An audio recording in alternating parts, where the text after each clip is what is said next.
our briefing this morning. The President will be visiting Japan next week.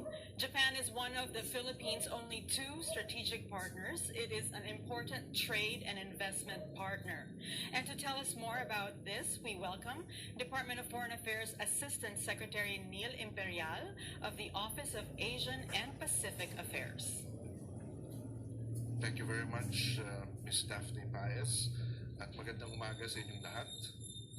Upon the invitation of Japan's Prime Minister Kishida Fumio, President Ferdinand R. Marcos Jr. will visit Japan for an official working visit on February 8 to 12, 2023. This will be the first visit of the President to Japan since taking office. The Department of Foreign Affairs considers the President's visit to Japan as consequential. Japan is the first country with which the Philippines has forged a strategic partnership and is only one of two strategic partners of the Philippines, the other one being Vietnam. Japan is the only country with which the Philippines has a bilateral free trade agreement called the Philippines-Japan Economic Partnership Agreement, or PJEPA. In 2021, Japan was the Philippines' second largest trading partner, its third largest export market, and its second top source of imports. Japan has also been the country's biggest bilateral source of active official development assistance, or ODA, providing concessional loans to finance important infrastructure and capacity building projects, social safety net programs, education, agriculture, and science and technology support, and many other high-impact programs. The official working visit is expected to reaffirm the strong and vibrant relations between the two countries. It also seeks to maximize the full potential of the Philippines-Japan strategic partnership in all its aspects and facilitate closer defense, security, political, economic, and people-to-people ties.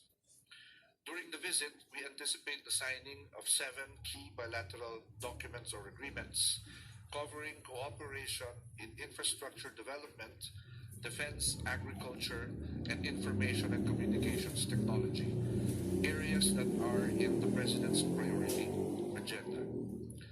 The President will be joined by the First Lady, former President Gloria Macapagal Arroyo, Senate President Miguel Zubiri, House Speaker Martin Romualdez, Secretary for Foreign Affairs Enrique Manalo, Finance Secretary Benjamin Diokno, Trade and Industry Secretary Alfredo Pascual, Energy Secretary Rafael Lutilia, Tourism Secretary Cristina Frasco, Special Assistant to the President Antonio Lagdamea Jr., and Secretary Cheloy Garafil, and other cabinet officials and other secretaries who will be part of the official delegation.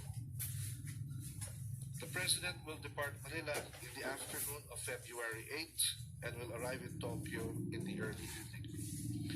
The official activities of the President will begin on February 9 with several important meetings.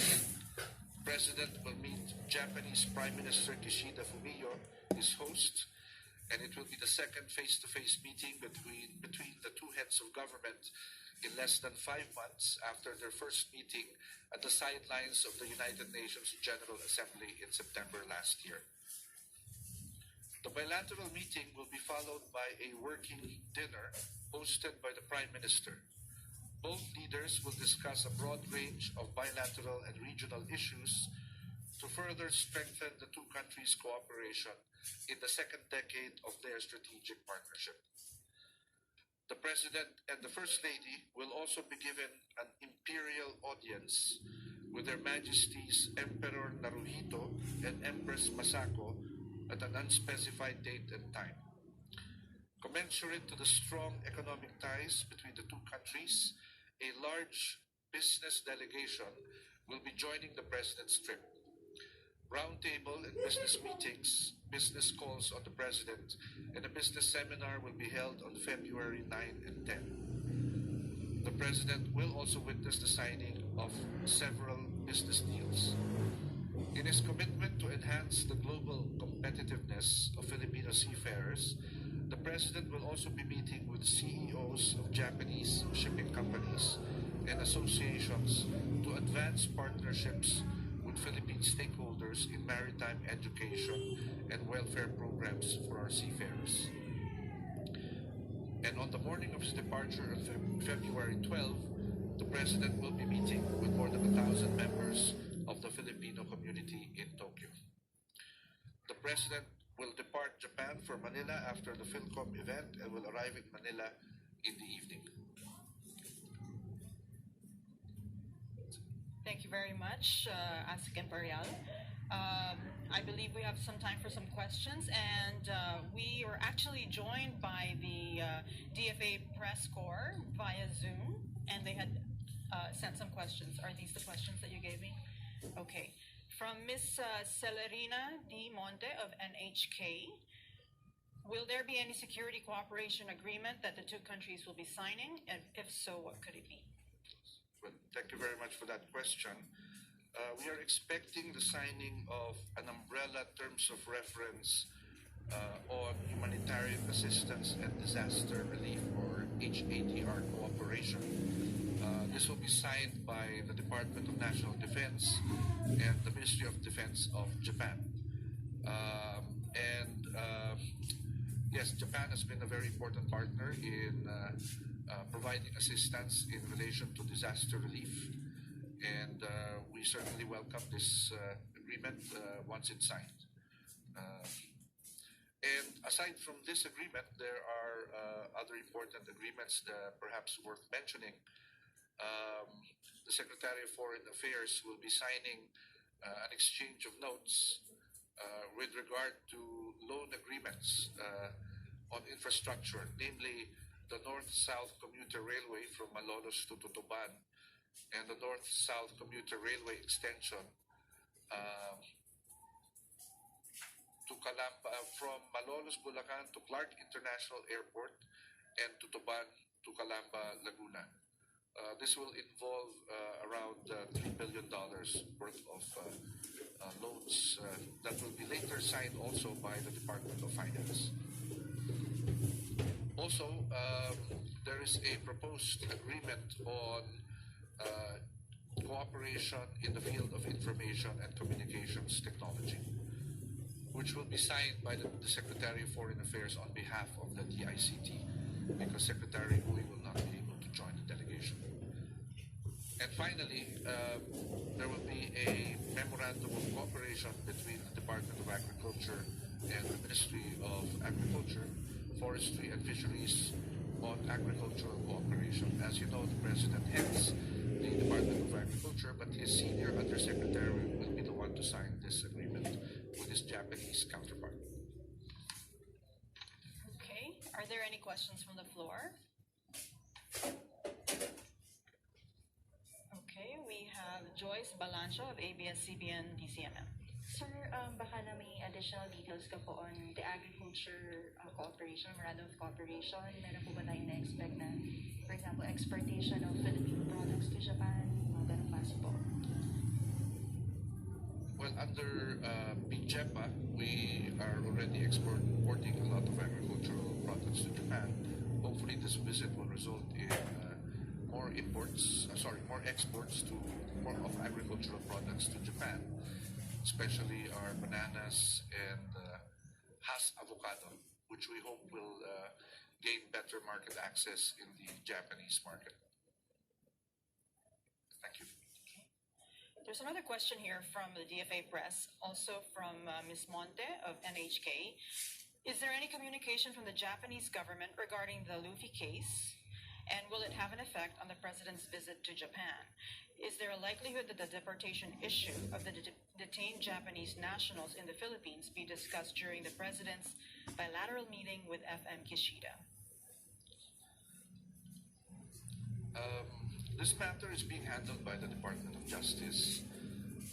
If there is a decision to deport these the concerned Japanese nationals, the Philippines will follow the timeline of deportation proceedings in accordance with Philippine laws.